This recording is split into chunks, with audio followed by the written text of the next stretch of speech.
Well, in case you had any doubt about where the president's allegiances lie in that Texas Senate race, it's proven to be much more competitive than Senator Ted Cruz probably thought. He leads by all of a point in the latest polls. The president's going to try to help him out, picking, he says in a tweet, the biggest stadium in Texas we can find.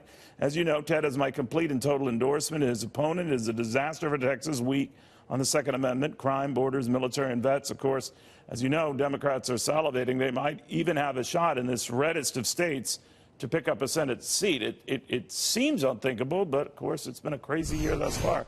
To Washington Examiner chief political correspondent, Fox News contributor Byron York. Byron, the fact that Cruz is in the position he's in is remarkable, but what do you make of it?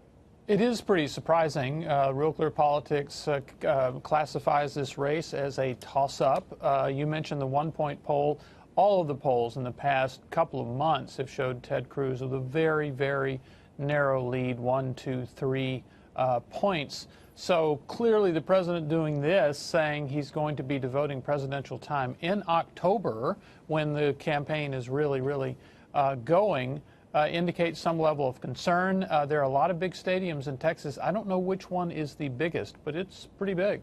You know, O'Rourke has sort of galvanized the levy. He gets a lot of praising pieces and a lot of popular media. I think Vogue is the latest stop where people are referring to him as sort of like a Barack Obama type candidate. What did you make of that?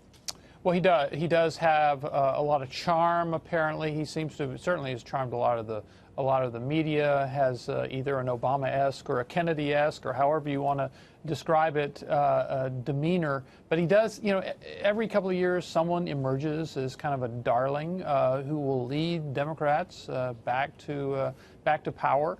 And you know, maybe he's the one, but you have to think in the long run. It's likely that even if it's close, the Republican will take Texas. So is a lot of this really born of fractious issues that Ted Cruz has? I mean, of course, they had a very acrimonious relationship, he and the president, when they were running for the Republican nomination, and it got nasty. And Texans, of course, think very highly of the president. He polls very highly in the state. He did win the state. I'm wondering if that is coming back to bite him, even though really almost since his inauguration, the president's inauguration, the two have patched over whatever differences they had and moved on, and very much in simpatico since. What's going on? You know, they did. And Donald Trump had, I believe, 4 rivals who are now in the Senate. Let's see, Cruz, Rand Paul, Lindsey Graham, and Marco Rubio. And all of them, in one way or another, have made their peace with Donald Trump. And some of them, like Lindsey Graham, have become quite friendly with him.